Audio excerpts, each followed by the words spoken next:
And now for someone who needs no introduction. Okay, well, I would say it's a pleasure to be here. I'm more confident about the pleasure side than about the here exactly. Don't know just what that means, but hello to everybody. So today I want to talk about the fine structure of Hegelian negation and its metaphysical consequences for understanding the categorial object property structure, when Hegel first introduces it in the second chapter of the Phenomenology. These are only the first baby steps in his intricate story, but I think the structure that's revealed is both interesting in its own right and a cautionary tale for any readers tempted by flat-footed univocal readings of such central Hegelian formulae as the negation of the negation or identity through difference. I'll be particularly concerned to contrast Hegel's order of explanation with the extensional semantics that defines the modern logistical tradition, which wouldn't really begin for another 60 years, and in some sense didn't achieve equivalent expressive power until 160 years after Hegel wrote the passages I'll be discussing. The considerations that drive this narrative of explicitation are, I think, individually all familiar. But the argumentative narrative that they jointly articulate, when suitably recruited and deployed, is a paradigm of Hegelian conceptual emergence.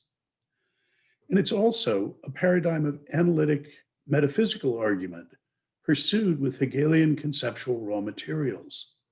So taking place in a setting substantially different from the Lewisian possible worlds framework within which most such metaphysical argumentation and construction is pursued today. As Lewis's doctoral student at Princeton, I learned this framework at his knee. This metaconceptual contrast can be illuminating even in the absence of antecedent interest in Hegel's ideas. The stage in the development of self-conscious understanding of empirical awareness that Hegel calls perception develops out of a more primitive understanding of such awareness that construes it as the purely passive, sensuous taking in of how things show up to us preconceptually. The overarching commitment to understanding experience in terms of immediate sensory givenness requires attributing only the most minimal structure to those episodes of sense experience. The content those episodes are understood as having is what would be expressed by what Strawson calls feature placing language, which contains expressions such as it's raining, it's night, or there is red. It's characteristic of such expressions that they lack proper, even subject-predicate structure. In fact, Hegel claims that such structure is in fact implicit, even in mere feature-placing characterizations of content. And the argument we're concerned with consists in him teasing out the structural commitments that are implicit in treating what's expressed, even by purely feature-placing expressions, as determinately contentful. The thought with which the perception chapter begins is that the determinateness of the content, even of an immediately given sensory knowing, an act of sensory awareness, as conceived according to the simplistic metaconception that Hegel calls sense certainty, even that has to be understood in terms of what it excludes or rules out. What's exclusively different from it, not just what is, as he says, merely or indifferently different from it. So a meta difference between two kinds of difference shows up already in the contents of acts of sensory awareness, conceived according to the categories of sense certainty expressed in that feature placing language. The observable contents expressible in that feature placing vocabulary that were introduced in the first sense certainty chapter offer a couple of alternatives. The day of it is day and the raining of it is raining are different. And so are the day of it is day and the night of it is night. But they're different in different senses of different. In the language Hegel uses in the perception chapter, day and reigning are merely compatibly or indifferently different, gleichgültig, he says, while day and night are exclusively different, ausschließend. For though different, day and reigning are compatible features. After all, it can be both day and reigning, while day and night are incompatible. It can't be both day and night. The determinateness of sense contents can't be made intelligible, Hegel thinks, solely in terms of their mere difference. Exclusive difference also has to be appealed to.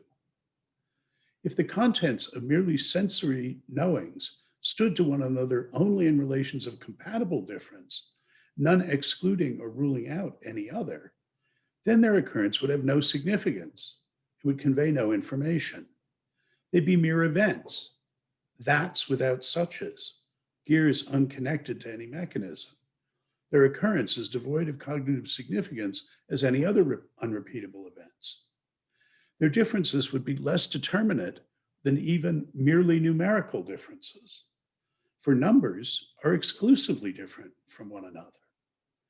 Their differences would be less determinate than those of featureless Euclidean points, for again, being one such point precludes being another one, whereas merely compatibly different contents can be instantiated by one and the same thing at the same time. In fact, contents that are merely or compatibly different are elements of different families of exclusively or incompatibly different contents. Shapes, such as circular, triangular, and rectangular, are exclusively different from one another. Exhibiting one rules out exhibiting any other. And colors also form a family of exclusively different contents. What can be compatibly different is pairs of contents drawn from different families of incompatibles, red and square, green and triangular, and so on. These merely or compatibly different contents are determinate only insofar as they also stand in relations of incompatibility or exclusion from contents drawn from the same family. And it's as such that their occurrence conveys information by excluding the occurrence of other members of the same family of incompatibles. Mere difference is intelligible, but in the context of such a structure exhibiting also exclusive differences. By itself, it's too weak to underwrite any notion of determinate content. So there are then fundamental conceptual reasons to understand the notion of determinate difference as implicitly involving the meta-distinction between two kinds of difference, exclusive difference and compatible difference. I think Hegel also thinks this meta-difference is observable, that it's part of the phenomenology in a more contemporary, vaguely Husserlian sense. It's part of the phenomenology of sense experience. That is, I think he thinks the compatibility of day with reigning and its incompatibility with night is part of what we're given when we have a sensory experience of the sort that might be expressed in feature placing language by saying it is day. In grasping that content, part of what we grasp for him is its place in a space of compatibilities and incompatibilities with other experienceable contents. On this account, Hegel thinks that more is given in experience than empiricists such as Locke or Hume do.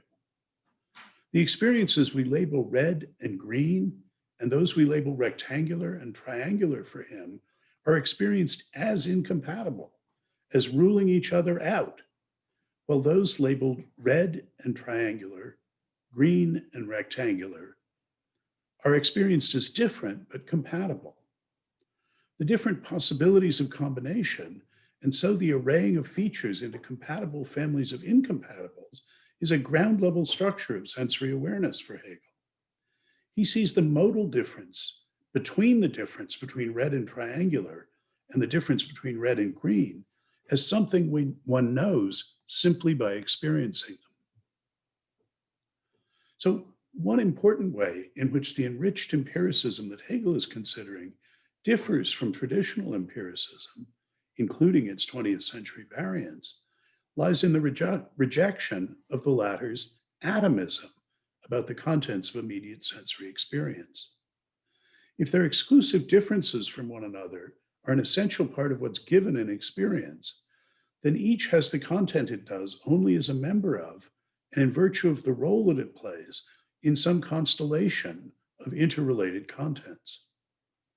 An experienced red triangle must locate the experience of it in the merely compatible difference of members of two different families of incompatibles, colors and shapes. The result is a kind of holism about what's immediately given in sensory experience. The atomism characteristic of the conception of sensory consciousness, understood according to the categories he calls sense certainty, is seen to be incompatible with understanding such consciousness as determinately contentful. Equally important and equally radical is the fact that Hegel's principal metaphysical primitive, what he calls determinate negation, is intrinsically and essentially a modal notion. The material incompatibility of red with green and circular with triangular is a matter of what can and cannot be combined, what is and is not possible. Modalities built into the metaphysical bedrock of his system. Possibility is understood as conceptually more basic than actuality, in the sense that an immediately given actual experience is intelligible as having the determinate content it does, only insofar as it's situated in a space of possibilities structured by relations of compatible and incompatible difference. The empiricism Hegel is considering is a specifically modally enriched empiricism. And we'll see that for Hegel, the essentially modal articulation of what's determinate is not restricted to subjective thoughts or experiencings. It also characterizes objective determinate states of affairs, whether possible objects of sensory experience or not.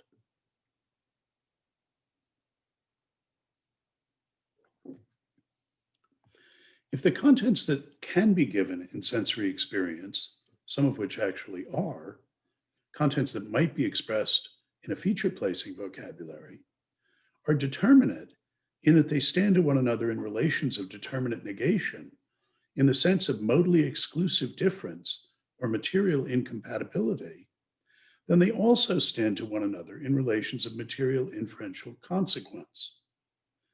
In Hegel's idiom, this is to say that though they may be given immediately, the contents of sensory experience are themselves, as he puts it, thoroughly mediated.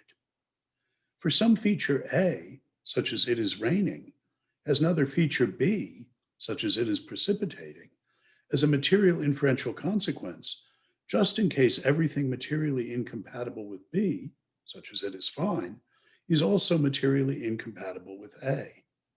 In this sense, scarlet entails red and square entails rectangular.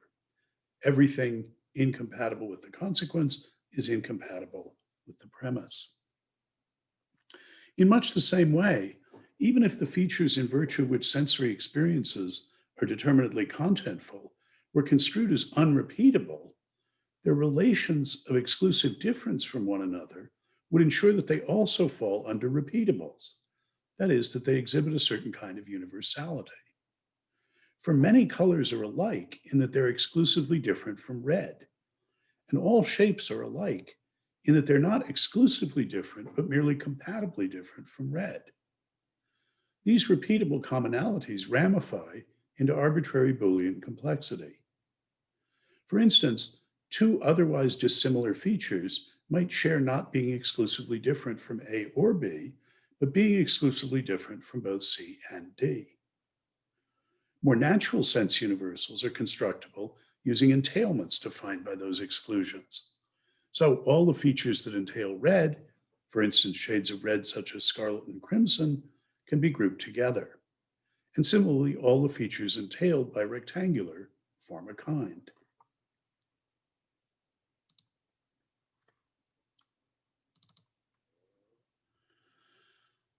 It's in virtue of facts like this that I take determinate negation to be for Hegel a more metaphysically fundamental concept than mediation, inferential articulation, and universality, as I've drawn a little picture here. The concept of negation that plays the axial role in the metaphysics Hegel introduces in perception is a rich and complex one. As I've indicated, it's introduced as one element of a dyad. This is the meta difference between two kinds of difference: mere or compatible difference and exclusive or incompatible difference. And we've seen that these two kinds of difference articulate determinate repeatable features into compatible families of incompatible features, as in the paradigm of colors and shapes. The next step in understanding exclusive difference is to consider it in relation to another kind of negation. Hegel's determinate negation also contrasts with formal or abstract negation. The latter is logical negation in a contemporary non-Hegelian sense of logical. Two features stand in the relation of determinate negation if they're materially incompatible. Here I'm helping myself to Wilfrid Sellars' terminology, itself not wholly uninfluenced by Hegel. The idea is that items determinately negate one another, like red and green, in virtue of their non-logical content. By contrast, such items stand in the relation of formal or abstract negation if they're logically incompatible in virtue of their abstract logical form. This distinction is as old as logic. It's the distinction between Aristotelian contraries and Aristotelian contradictories. Red and green, circular and triangular, are contraries, while red and not red, circular and non-circular, are contradictories. Both of these are kinds of exclusive difference. So this is a further meta difference between two species of exclusive difference. The first meta difference between compatible and incompatible differences is a structure of coordination. Neither sort of difference is definable in terms of the other, and both are required for determinateness. Together, they yield compatible families of incompatible feature kinds. By contrast, contrariety and contradictoriness are interdefinable. So there are two orders of explanation one might pursue in relating them, depending on which one takes to be primitive. One can define contraries in terms of contradictories, and so determinate negation in terms of formal negation. For Q to be the contrary of P is just for Q to imply P's contradictory, not P. Green is a contrary of red and triangular of circular, just insofar as green implies not red and triangular implies not circular. Or, going the other way around, one can define contradictories in terms of contraries. So formal negation in terms of determinate negation. For something to be the contrary of P, to be not P, is just to be the minimal contrary of P, in the sense of being implied by every contrary of P, every contrary Q of P. Not red is implied by all of red's contraries, green, blue, yellow, and so on, and not circular is implied by all of circular's contraries, triangular, square, pentagonal, and so on.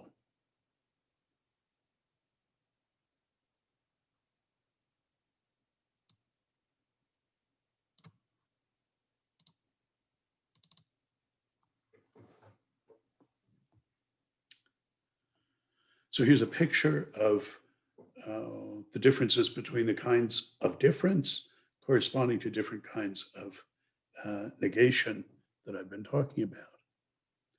Here, Hegel takes determinate negation to be prior in the order of explanation to formal or abstract negation.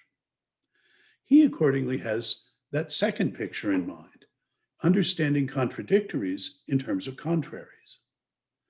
The tradition of extensional logic and semantics, extending from Boole through Russell to Tarski and Quine, adopts the other order of explanation, presupposing the logical concept of negation and understanding material incompatibility as contrariety in terms of formal incompatibility as contradictoriness or inconsistency.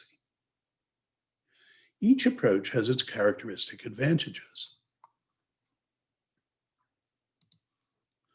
It's worth noting at this point that the interdefinability of contraries and contradictories, hence of determinate and abstract or formal negation, depends on the availability of a notion of implication or consequence. The Hegelian order of explanation has a native candidate. For as I already pointed out, material incompatibility underwrites a notion of entailment. Q is a consequence of P, just in case everything materially incompatible with Q is incompatible with P. If Pedro's a donkey, it follows that Pedro's a mammal, in the sense that everything incompatible with being a mammal is incompatible with being a donkey.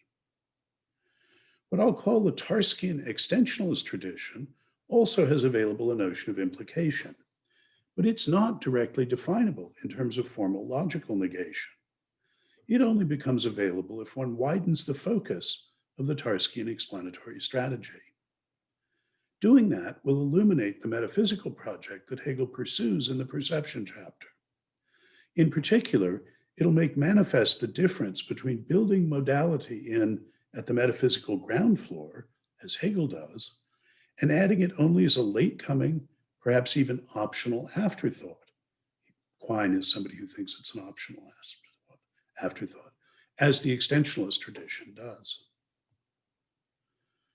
The widening of focus I have in mind is to the structure of singular terms and predicates, presenting objects and properties, that Hegel wants to argue is implicit already in the idea of determinate features presented by a feature-placing vocabulary. I'm going to call a conception of the objective world as consisting of particular objects that exhibit repeatable properties, universals, including relational ones, as having an Aristotelian structure. You should hear that as having a lowercase a. And by that I mean that I take it that it's such a common sense conception suggested by the grammar of our languages that Aristotle aims to explain using his proprietary metaphysical apparatus of individual substances and their essences and accidents. I'm after the Aristotelian explanandum rather than the explanans.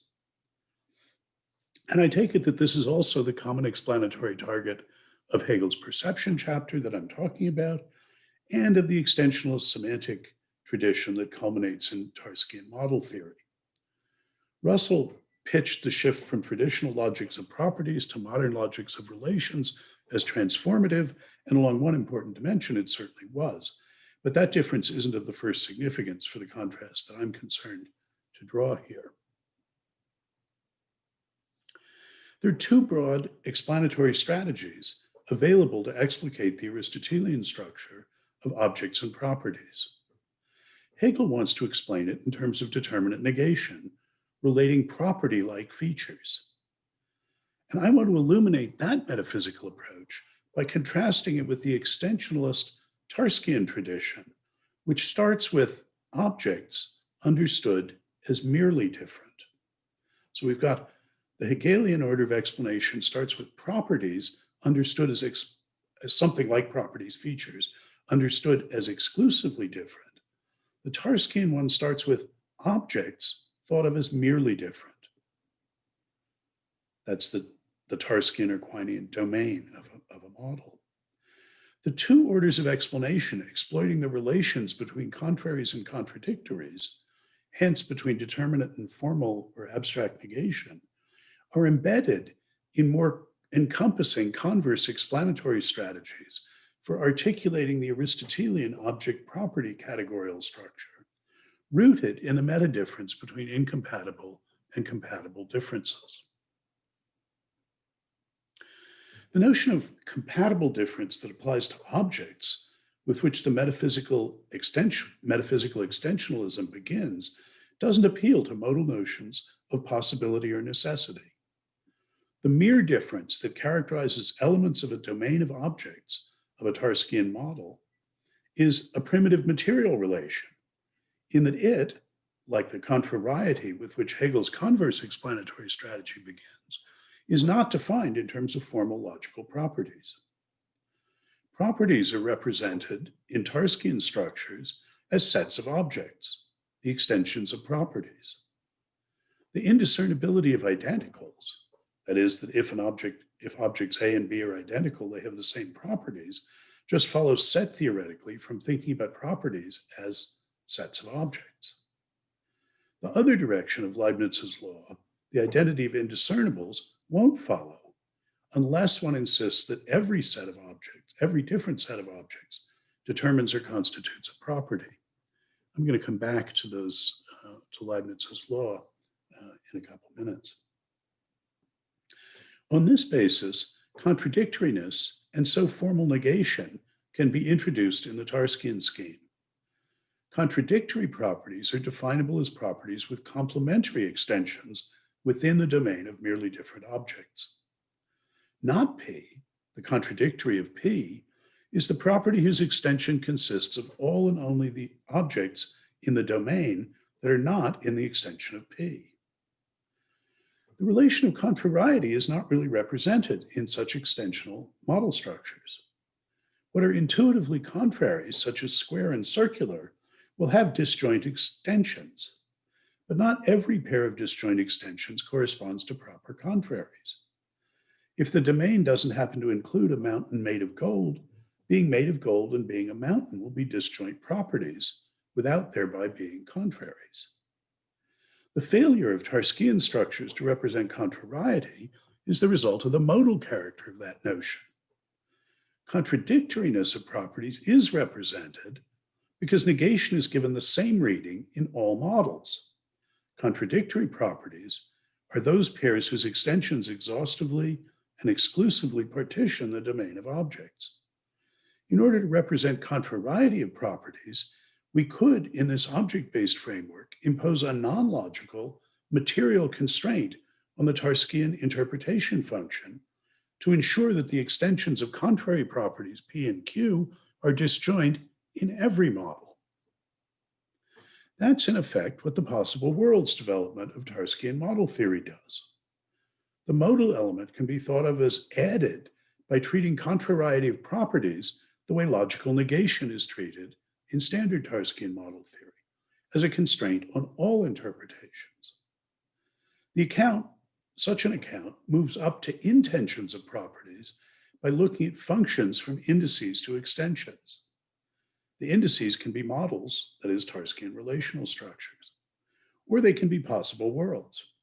We've actually come to see that the difference between thinking of them as model structures and thinking of them as possible worlds are great. One important difference is that models have domains of objects, of merely different objects. Possible worlds don't. Another is that some logically possible worlds, that is, combinatorially possible constellations of objects and properties, don't count as really, metaphysically, or possibly physically possible, whereas any relational structure with the right idicities can be a model. This is the point where modality gets incorporated, that is, at the end of the story. It then trickles down via the intentions of the properties to the properties. But it should be emphasized that this constraint on the Tarskian order of explanation is, from the point of view of the underlying raw materials, arbitrary and extraneous. That's where Quine comes in. One simply stipulates that the disjointness of domains of certain predicates, square and circular, is de jure, while that of others, gold and mountain, is not. Such stipulations come in at the very end of the process of semantic construction, not, as with Hegel, at the very beginning. So possible world semantics, in the end, also takes the distinction between incompatible and compatible difference, between exclusive and mere difference for granted. It just builds it in at a different level as something late coming. A particularly extreme version of the extensionalist order of explanation, something close to a reductio ad absurdum of it, is that of the Tractatus. Not only doesn't it build modality into its primitives, it offers only the most attenuated version of modality, constructed at the very end as something to be understood in terms of logical contradictoriness and so formal negation. The Tractarian scheme starts with mere difference of objects and mere difference of relations among them. Properties are understood as just relations to different objects. all elementary objects can stand in all relations to all other objects. At the ground level, there are no combinatory restrictions at all, except those that follow from the adicity of the relations. What's syntactically, combinatorially, categorically possible, logically possible, is possible to occur. Elementary objects put no constraints on the Sachverhalte that they can enter into, so no restrictions on the properties they can simultaneously exhibit. At this level, properties don't stand to one another in relations of exclusive difference. One where being, say, A's mother, one cannot be B's father. Indeed, it's a good question whether and how monadic properties can even be merely distinguished in the Tractarian scheme. More complex facts can be incompatible, but this is intelligible only where one truth functionally includes the logical negation of an elementary fact included in another. Dissatisfaction with this treatment of the contrariety of colors seems to have played an important role in moving Wittgenstein away from his Tractarian way of thinking about things. Grafting on at the end substantive modal constraints on admissible models in the way of possible world semantics doesn't alter the basic Tarskian extensionalist order of explanation. The order of explanation Hegel pursues in the perception chapter is the converse of it. It's of the essence of extensional approaches to appeal only to mere and compatible difference of objects. Besides compatible differences of features, Hegel also acknowledges incompatible or exclusive differences. And he's not addressing objects, but features, what will become visible as properties. We've seen that these come in two Aristotelian species, formal contradictories and material contraries. Hegel focuses on the material, non-logical incompatibility of such contraries. On the basis of this non-logical modal primitive, he then elaborates the full Aristotelian structure of objects with properties, particulars characterized by universals.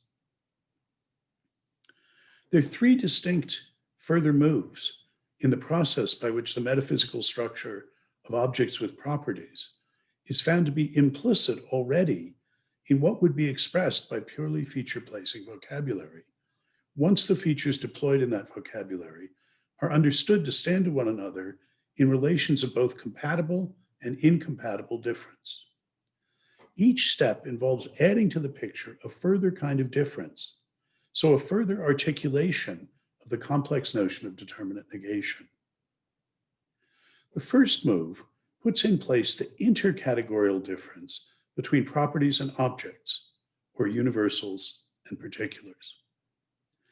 The second move puts in place an intracategorial difference between two roles that particular objects must play with respect to properties, reflecting on the side of objects the intracategorial difference between merely different and exclusively different properties. And the third move registers a fundamental intercategorial metaphysical difference between objects and properties with respect to mere and exclusive differences. So those three steps are what I want to rehearse now. The first move in this argument finds the Aristotelian structure of objects and properties, or particulars and universals, to be implicit already in the observation that the features articulating the contents of sense experience stand to one another in relations of material incompatibility, exclusive difference, or in Hegel's term, determinate negation. This argument can be thought of as beginning with the role of what, in the sense certainty chapter, Hegel calls the now, looking at the role that plays in the distinction between the two basic kinds of difference, compatible and incompatible.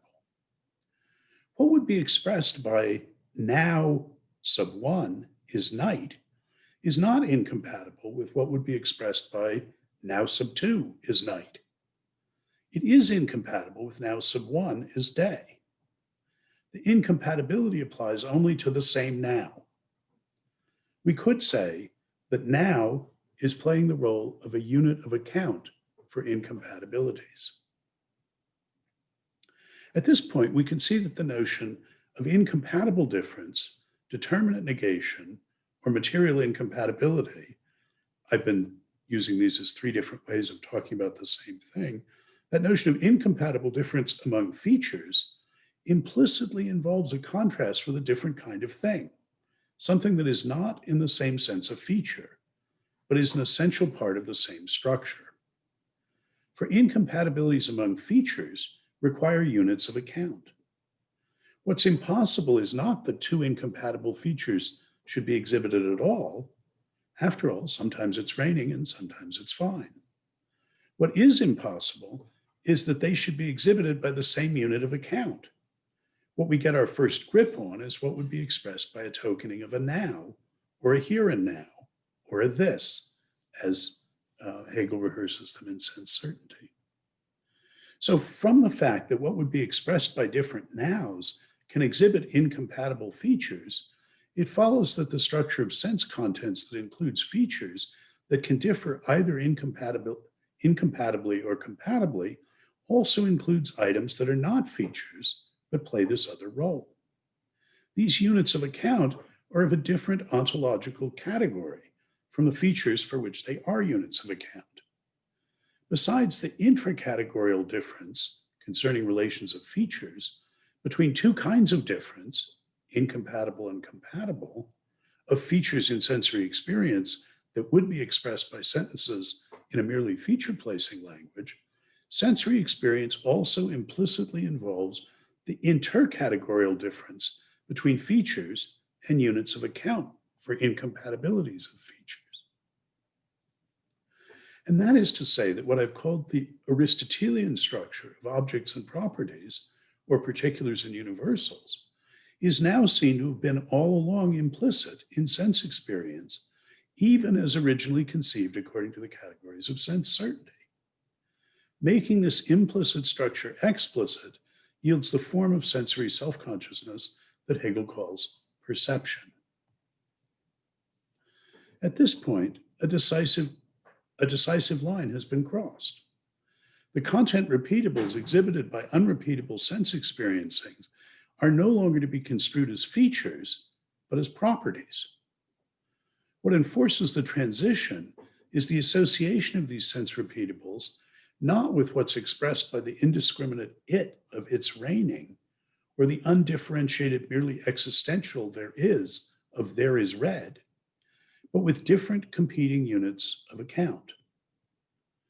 Looking over the shoulder of the phenomenal self-consciousness that's developing from the categories of sense certainty to those of perception in Hegel's story, we see that this differentiation of what exhibits the sense repeatables was implicit already in the different nows acknowledged by sense certainty from the beginning of the first chapter. No longer are the contents of basic sensory knowings construed as what would be expressed in feature-placing vocabularies. Now they're articulated as what requires expression in vocabularies exhibiting the further structure of subjects and predicates.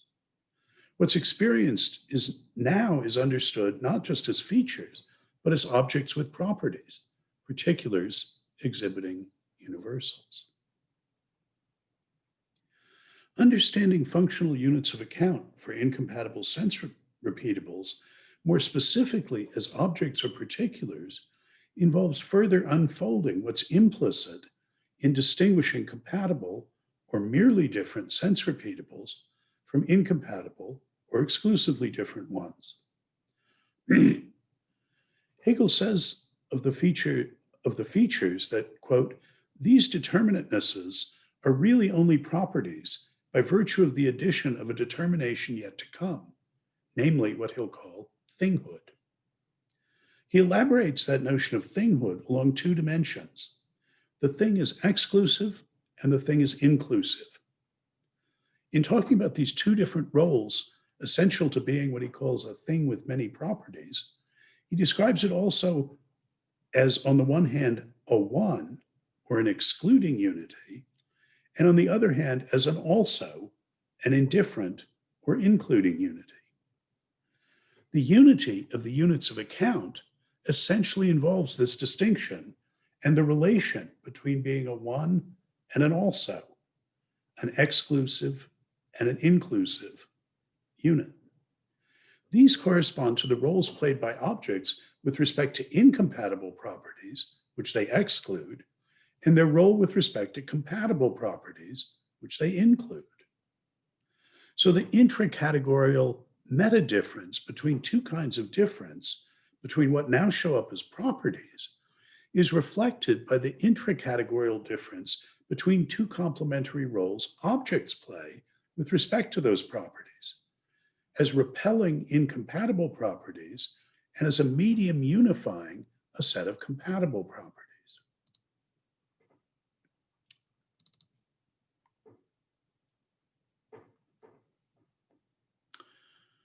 As to the first, he says, if the many determinate properties were strictly indifferent to one another, if they were simply and solely self-related, they would not be determinate. For they're only determinate insofar as they differentiate themselves from one another and relate themselves to others as to their opposites.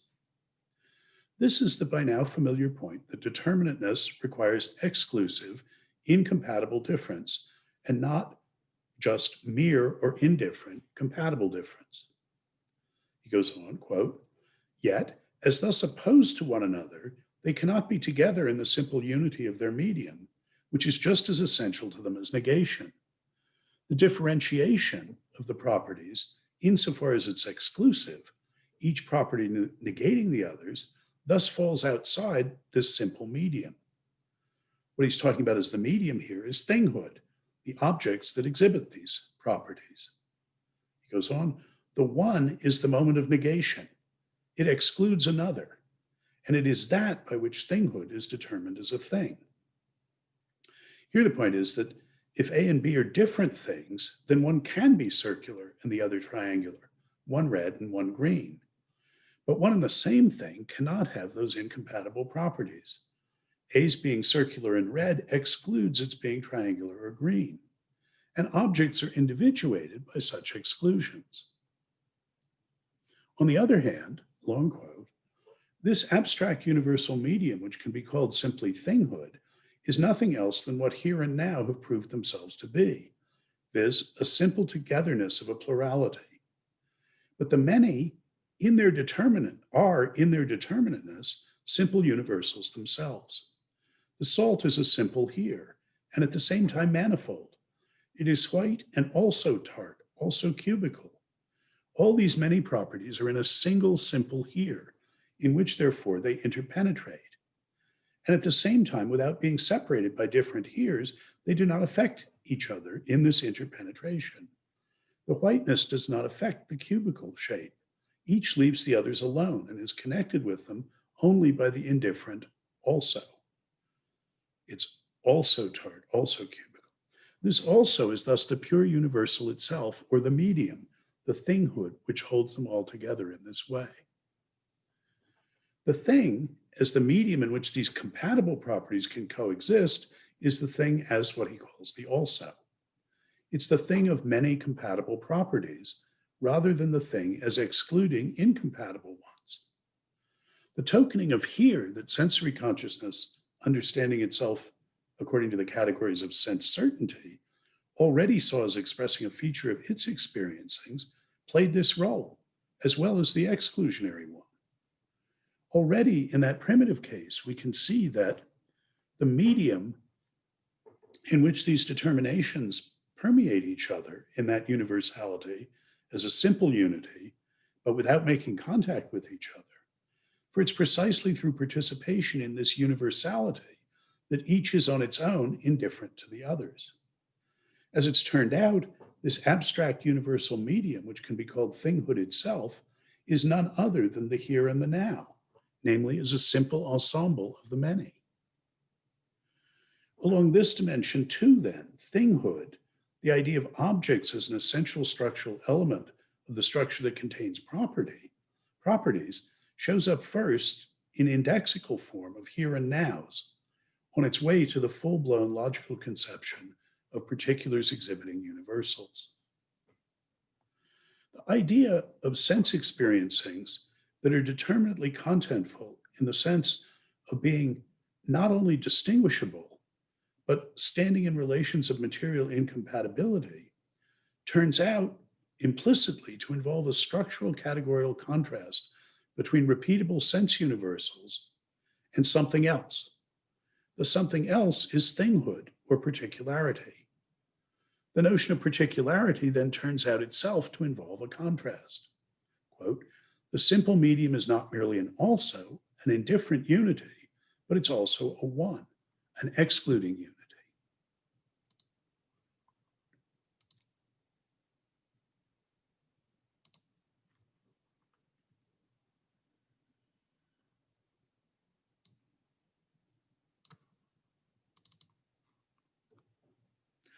These different but complementary roles reflect within this ontological category the difference between compatible and incompatible differences within the category of properties. So in this picture, we've got the properties or universals at the top, the objects or particulars at the bottom. We started with this intracategorical difference within the category of properties between being compatibly different and incompatibly different.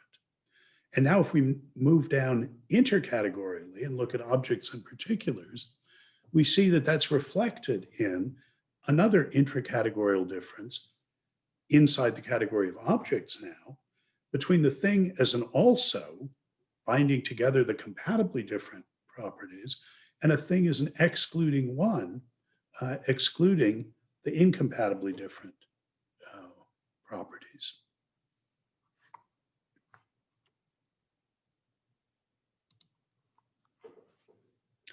We've seen that determinateness demands the identity and individuation of properties. Not only that we not only acknowledge compatible differences between the properties, but also incompatible differences. Does the identity and individuation of objects also depend on both the role of things as unifying compatible properties and their role as excluding incompatible ones? Hegel says, quote, these diverse aspects are specifically determined. White is white only in opposition to black, and so on. And the thing is a one precisely by being opposed to others. But it is not as a one that it excludes others from itself. It is through its determinateness that the thing excludes others. Things are therefore in and for themselves determinate. They have properties by which they distinguish themselves from others. The first claim here is that the thing as a one is in some sense opposed to other things or excludes them from itself. Talk of the thing as an excluding one invokes the role of objects as the units of account for incompatibilities of properties. But in the sense in which objects exclude or are opposed to other objects, it can't be the same sense in which properties exclude or oppose one another. I mean, for instance, what would the units of account for those exclusions be? The exclusions by one object of another object. More deeply, though, we've seen that the material contrariety of properties admits of the definition of opposites in the sense of contradictories. Property Q is the opposite of property P in this sense, just in case it's exhibited by all and only the objects that do not exhibit P. That's how not red is related to red. An argument due to Aristotle shows that objects do not have opposites in the sense of contradictories. The corresponding notion of an opposite in the ontological category of objects would have object B being the contradictory or opposite of object A, just in case B exhibits all and only the properties not exhibited by A. After all, the not red, the opposite in the category of properties of red, is exhibited by all and only the objects that don't exhibit red. But the properties not exhibited by any object always include properties that are incompatible with one another, and hence not all exhibitable by any one object. The red circular object does not exhibit the properties of being green, yellow, triangular, or rectangular. So its opposite would have to exhibit all of those properties, as well as all the other colors and shapes besides red and circular, and that's impossible. Hegel's phenomenology as an object has the properties of not being identical to my left little finger and not being identical to Bach's second Brandenburg concerto. its opposite would have to have the property of being identical to both. Since they're not identical to each other, that can't be. So although objects both differ from, and in some sense, both merely differ from, and in some sense exclude one another, there's a huge structural difference between how they do and how properties differ from and exclude one another. The distinction between two kinds of difference that kicks off the whole process of explicitation and elaboration that we've been rehearsing. The Aristotelian argument unfolds what turns out to have been implicit all along in the distinction between two ontological categories of properties and objects. The key to the difference, the distinction between them, lies in their relation to exclusive difference, the difference between their relations to this kind of difference. That is, properties are related to exclusive difference differently than objects are related to exclusive difference. How are we to think of objects as being identified and individuated by contrast to the way properties are? The answer Hegel offers in the passage I read a minute ago is surely right as far as it goes. They're identified and individuated by their properties. This response reinforces the order of explanation being identified here as Hegel's, from or properties to objects, reversing the extensionalist Tarskian order of explanation, which starts with merely different objects and builds up from there. In virtue of their role as hosting co-compatible properties, objects as alsos merely differ from one another insofar as they host different sets of co-compatible properties. In virtue of their role as excluding properties incompatible with those they host, objects as excluding ones exclude one another insofar as some of the co-compatible properties exhibited by one object are incompatible with some of the co-compatible properties exhibited by another.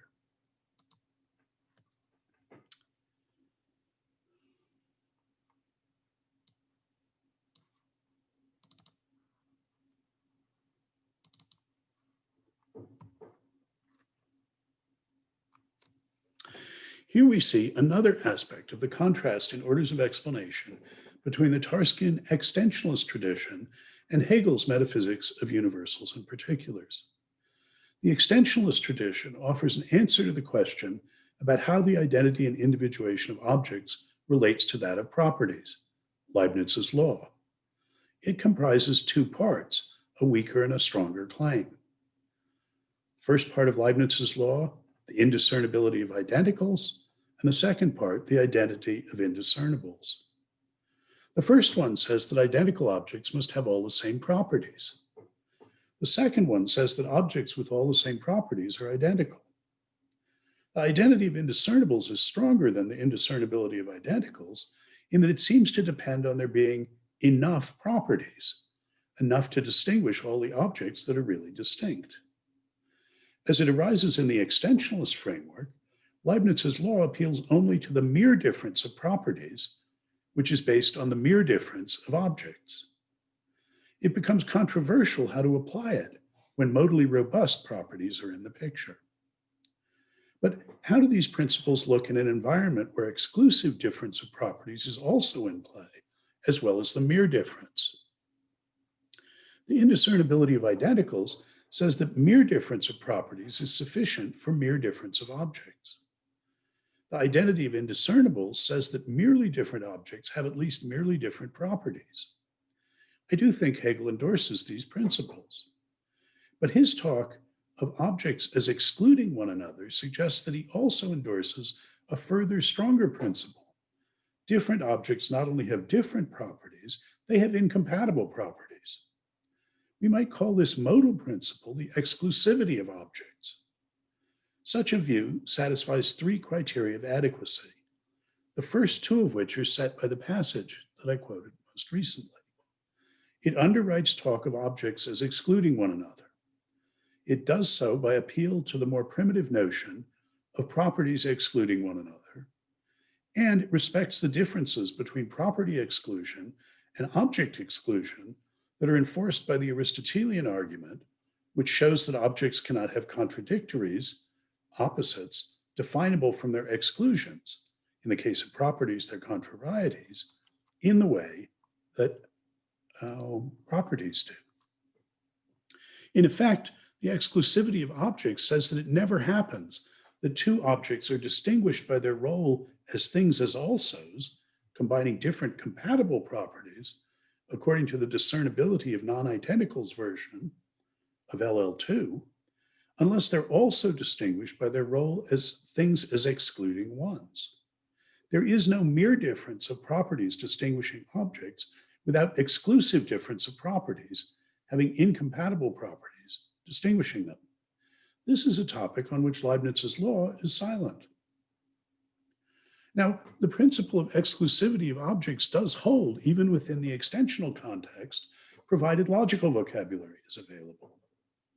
Recall, we saw that defining contraries in terms of contradictories requires the expressive resources of both negation and a conditional. For even in the Tarskian extensional setting, it's denied that two objects could differ, merely differ, just by having different, merely or compatibly different properties.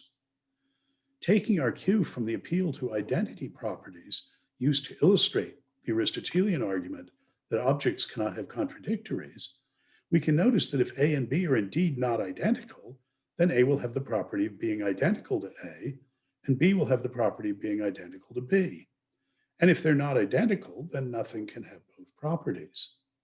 They're not merely different properties. Those identity properties are exclusively different. It's impossible for any object that has the one property to have the other. Now your logic has to have the expressive resources of formulating those identity properties as well, if you're going to get the exclusivity of objects. So thinking about things from the extensionalist direction, beginning with mere differences of objects and identifying merely different properties, in effect with sets of them, does yield a version of the principle of exclusivity of objects. If object A is red and object B differs from it by not having that property, then appeal to the notion of formal or abstract negation yields the result that B has the property that's the contradictory of red. It has the property not red. And that property is exclusively different from red, in that it's a property of formal negation, that it's logically impossible for any object to have both properties simultaneously. Provided that logical vocabulary such as identity, negation, is available to define complex properties, merely different objects will be exclusively different in the extensionalist story.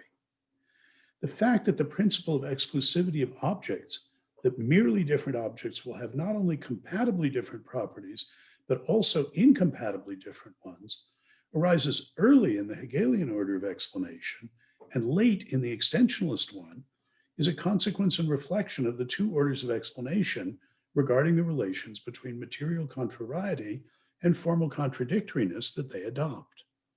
The Hegelian order of explanation has no need to appeal to what is expressed by formal logical vocabulary.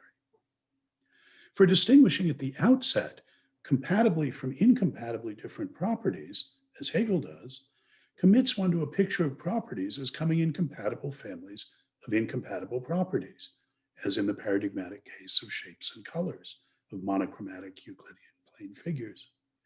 If objects A and B differ in merely compatible properties, they differ in properties drawn from different families of incompatibles. A is red and B is square. But for them to be distinguished from each other thereby, A must not also be square and B must not also be red. And if A is not square, it'll exhibit some other shape incompatible with being square. And if B is not red, it'll exhibit some other color incompatible with being red. But then A and B will have properties that are not merely different from one another, but incompatible. That's just what the exclusivity of objects claims. According to this picture, kinds of things are characterized by which compatible families of incompatible properties they exhibit. In a sense, then, for the identity and individuation of objects, the exclusiveness of objects, which appeals to the exclusive difference of properties, is more basic in the Hegelian order of explanation than Leibniz's law is, because Leibniz's law appeals to mere difference of properties. Modality, what's impossible and what's necessary, is built in at the beginning of Hegel's story as a feature of determinate negation. It's more basic explanatorily and so conceptually the non-modal formal logical vocabulary, such as abstract negation.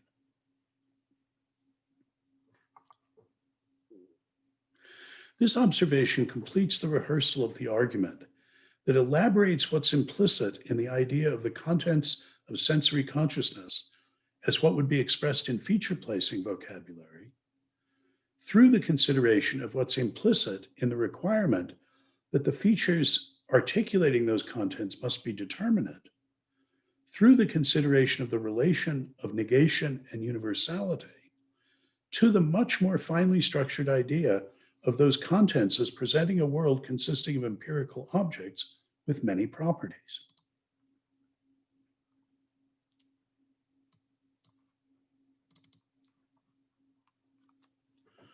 We're now in a position to understand what Hegel's after, when in the opening paragraphs of the perception chapter, he says such things as, perception takes what's present to it as a universal. As it's turned out, it's merely the character of positive universality which is at first observed and developed. Only perception contains negation. Being is a universal in virtue of its having mediation or the negative within it. When it expresses this in its immediacy, it's a differentiated, determinate property. Since the principle of the object, the universal, is in its simplicity a mediated universal, the object must express this its nature in its own self. This it does by showing itself to be the thing with many properties. The passage I want to focus on at this point is one in which Hegel summarizes what we'll learn by talking about, quote, sensuous universality, that is, the immediate unity of being and the negative. For here he's announcing that in the perception chapter, we get our introduction to one of his master ideas, that determinateness should be understood as a kind of identity constituted by difference, a unity articulated by disparity. Though he has other big ideas, this is the central structural innovation of his thought about what he calls logic, which only later in the story is differentiated into a semantics addressing the structure of subjective thought on the one hand, and an ontology or metaphysics addressing the structure of objective being, the objective realm of being. One of my main interpretive claims is the determinate negation or material incompatibility on the side of thinking subjects is deontic incompatibility, a matter of commitment and entitlement. And on the side of objects, the objects thought about, it's alethic incompatibility, a matter of necessity and possibility. And that Hegel's idealism is a story about the unity constituted by these different kinds of differences. But that's a story for a different occasion. What we've been exploring is the metaphysical fine structure of what Hegel invokes in this passage as the negative. One of his own summaries is, the thing as the truth of perception reaches its culmination, it is alpha, the indifferent passive universality, the also of the many properties. Beta, the negation generally is simple, that is the one, the excluding of contrasted properties. And gamma, the many properties themselves, the relations of the first two moments. The negation as it relates itself to the indifferent element and extends itself within it as a range of differences, the point of individuality in the medium of enduring existence radiating out into multiplicity.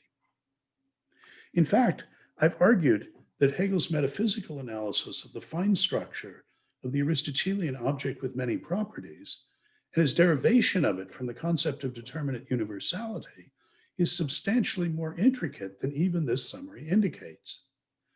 As on offer in the perception chapter, Hegel's concept of negation is a constellation of no fewer than 10 interrelated kinds of difference.